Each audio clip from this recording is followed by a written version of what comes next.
નમસ્કાર મિત્રો, ગુજરાત પોકેટ ચેનલમાં તમારું સ્વાગત છે। દેશ દુનિયા અને ગુજરાતના તાજા મોટા અને સૌથી મહત્વના સમાચાર જાણીએ તે પહેલા ચેનલમાં નવા હોય તો ચેનલને જરૂરથી સબસ્ક્રાઇબ કરી લેજો, જેથી તમને આવા સમાચારની અપડેટ મળતી રહે।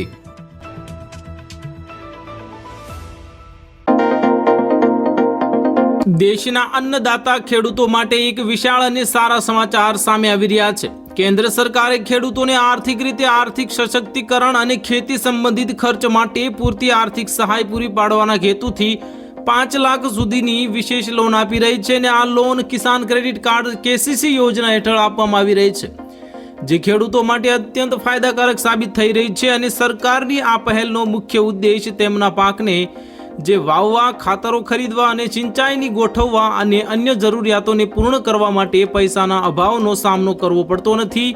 KCC યોજના હેઠળ જે આપવામાં આવેલી આ લોન ફક્ત પોસાય તેવા વ્યાજ દરો પર જ ઉપલબ્ધ નથી, પરંતુ તેની અરજી પ્રક્રિયા પણ ખૂબ સરળ બનાવવામાં આવી છે, જેથી જ નાના ખેડૂતો પણ તેનો લાભ લઈ શકે। 1 કરોડથી વધુ કેન્દ્રીય કર્મચારીઓ અને પેન્શનરો માટે સારા સમાચાર સામે આવી રહ્યા છે। એવું જાણવા મળ્યું છે કે જુલાઈ-ડિસેમ્બર માટે મોંઘવારી ભથ્થું DA જે દિવાળીની આસપાસ જાહેર કરવામાં આવશે। મોંઘવારી ભથ્થામાં 3% વધારો થશે અને આ રીતે મોંઘવારી ભથ્થું વર્તમાન 55%થી વધારીને 58% થશે। તમને જણાવી દઈએ કે જાન્યુઆરી 2025માં જે સરકારે મોંઘવારી ભથ્થામાં માત્ર 2%નો જ વધારો કર્યો હતો। જો કે હવે નવો DI 1 જુલાઈ 2025થી અમલી માનવામાં આવશે અને કેન્દ્ર સરકાર સામાન્ય રીતે તહેવારો પહેલા જ સપ્ટેમ્બર અથવા તો ઓક્ટોબરમાં તેની જાહેરાત કરે છે અને આ વખતે પણ દિવાળીની આસપાસ DA જે DR વધારવાની ઔપચારિક જાહેરાત થઈ શકે છે। વિસાવદર તાલુકામાં સસ્તા અનાજના વિતરણમાં મોટા કૌભાંડનો પર્દાફાશ થયો છે। જિલ્લા પુરવઠા અધિકારી કિશન ગળચર દ્વારા આ મામલે સઘન તપાસ હાથ ધરવામાં આવી છે। કુલ 6 ટીમો બનાવીને વિસાવદર તાલુકાના વિવિધ રેશનિંગની દુકાનોમાં ચેકિંગ હાથ ધરવામાં આવ્યું હતું। આ તપાસ દરમિયાન ગેરરીતિઓ જણાતા 3 ગામોની રેશનિંગની દુકાનોના લાયસન્સ તાત્કાલિક સસ્પેન્ડ કરવામાં આવ્યા છે। જિલ્લા પુરવઠા અધિકારીને વિસાવદરમાં સસ્તા અનાજના વિતરણમાં ગેરરીતિ થઈ રહી હોવાની ફરિયાદો મળી હતી। આ ફરિયાદોને આધારે એક વિશેષ તપાસ ટીમનું ગઠન કરવામાં આવ્યું હતું। આ ટીમો દ્વારા વિસાવદર તાલુકાના જુદા જુદા ગામોમાં આવેલી રેશનિંગની દુકાનો પર અચાનક દરોડા પાડવામાં આવ્યા હતા અને 3 રેશનિંગના જે લાયસન્સ તરત સસ્પેન્ડ કરવામાં આવ્યા છે। રાજ્ય વરસાદને જે લઈને હવામાન વિભાગની જે આગાહી મુજબ આગામી 7 દિવસ હળવાથી મધ્યમ વરસાદ રહેશે અને અમદાવાદમાં જે હળવાથી મધ્યમ થંડર સ્ટ્રોમ સાથે વરસાદની આગાહી છે। મોન્સૂન ટ્રફ નોર્મલ પોઝિશનથી ઉત્તર તરફ પસાર થઈ રહ્યું છે અને તેને કારણે જ હળવાથી મધ્યમ વરસાદની આગાહી છે। રાજ્યમાં 1 જૂનથી 5 ઓગસ્ટ 477.2 mm વરસાદ નોંધાયો છે, જે સામાન્ય રીતે જે 416 mm હોવો જોઈએ। રાજ્યમાં 15% જેટલો વધુ વરસાદ નોંધાયો છે। ગણેશ ચતુર્થીની આસપાસ વરસાદ પડવાની ખૂબ જ શક્યતાઓ વધારે છે। 15 ઓગસ્ટ બાદ ફરી ચોમાસું સક્રિય થશે અને 14 સપ્ટેમ્બર સુધી ચોમાસું સક્રિય રહી શકે છે। કબૂતરોને ખવડાવવા અંગે મુંબઈમાં વિવાદ વધતો જાય છે અને તે ઊભો રહેવાનું નામ રહેતું નથી।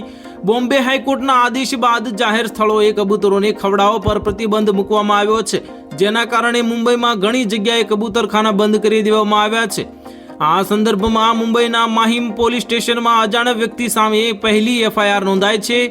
માહિમ પોલીસ સ્ટેશનના અધિકારીઓના જણાવ્યા અનુસાર LG રોડ પર એક કારની અંદરથી એક વ્યક્તિ કબૂતરને ખવડાવતો જોવા મળ્યો હતો। બીજેપીના આગામી રાષ્ટ્રીય અધ્યક્ષ કોણ બનશે તો અત્યાર સુધી આ પ્રશ્ન બાકી છે, પરંતુ હવે ગુજરાત ભાજપના નવા પ્રમુખ કોણ હશે આનો જવાબ આવતા અઠવાડિયે મળી જઈ શકે છે। સૂત્રોનું માનીએ તો ભાજપ આગામી અઠવાડિયે કેન્દ્રીય જળશક્તિ મંત્રી CR પાટીલના ઉત્તરાધિકારીનો નિર્ણય લઈ શકે છે અને ભાજપના નવા પ્રદેશ પ્રમુખ માટે જરૂરી ચૂંટણી પ્રક્રિયા આવતા અઠવાડિયે થવાની ધારણા છે। ગયા મહિને કેન્દ્રીય જળશક્તિ મંત્રી જે CR પાટીલે પ્રદેશ પ્રમુખ તરીકે 5 વર્ષ પૂર્ણ કર્યા હતા અને ગુજરાતમાં શક્તિસિંહ ગોહિલના રાજીનામા બાદ કોંગ્રેસે OBC ચહેરા અમિત ચાવડાને પસંદ કર્યો છે। કેન્દ્ર સરકારે 35 આવશ્યક દવાઓના ભાવ ઘટાડીને દર્દીઓને મોટી રાહત આપી દીધી છે। નેશનલ ફાર્માસ્યુટિકલ પ્રાઇસિંગ ઓથોરિટીએ આ સંદર્ભમાં એક આદેશ જાહેર કર્યો છે। આ દવાઓમાં પેરાસિટામોલ, ઓર્ટોવાર્ટેસ્ટિન અને ઓક્મોક્લિસિન જેવી દવાઓનો સમાવેશ થાય છે, જે હૃદય, ડાયાબિટીસ અને માનસિક રોગોના દર્દીઓ માટે ખૂબ જ મહત્વપૂર્ણ છે. પેરાસિટામોલ, તાવ અને દુખાવા માટે વપરાતી આ દવા હવે ઓછી કિંમતે ઉપલબ્ધ થશે અને હૃદય અને ડાયાબિટીસની દવાઓ પણ હૃદયના દર્દીઓ માટે જેવી નવી એન્ટીબાયોટિક દવાઓ સસ્તી કરવામાં આવી છે. ઓગસ્ટ મહિનાની શરૂઆત એલપીજીના ભાવમાં ઘટાડા સાથે થઈ હતી. ઉપરાંત આજે સોનાના ભાવમાં ફેરફાર જોવા મળી રહ્યો છે અને જો કે હવે 24 કેરેટ સોનાનો ભાવ ₹1 લાખને પાર કરી ગયો હતો, પરંતુ આજે સવારથી તેમાં થોડો ઘટાડો જોવા મળી રહ્યો છે. ત્યારબાદ ભાવ ₹1 લાખથી નીચે પહોંચી ગયો છે. 10 ગ્રામ સોનાનો ભાવ ₹210 ઘટ્યો છે. તે જ સમયે 100 ગ્રામ સોનું ખરીદવા માટે ₹2100 ઓછા ચૂકવવા પડશે. 1 ઓગસ્ટના રોજ દેશમાં સોનાના ભાવમાં ઘટાડો થયો છે. 24 કેરેટ સોના એટલે કે પ્રતિ 10 ગ્રામના ભાવમાં ₹210નો ઘટાડો થયો છે. 1 ઓગસ્ટથી કોમર્શિયલ સિલિન્ડરના ભાવ બદલાયા છે. આજથી 19 કિલોગ્રામના એલપીજી સિલિન્ડર ખરીદવા માટે તમારે ₹33.50 ઓછા ચૂકવવા પડશે.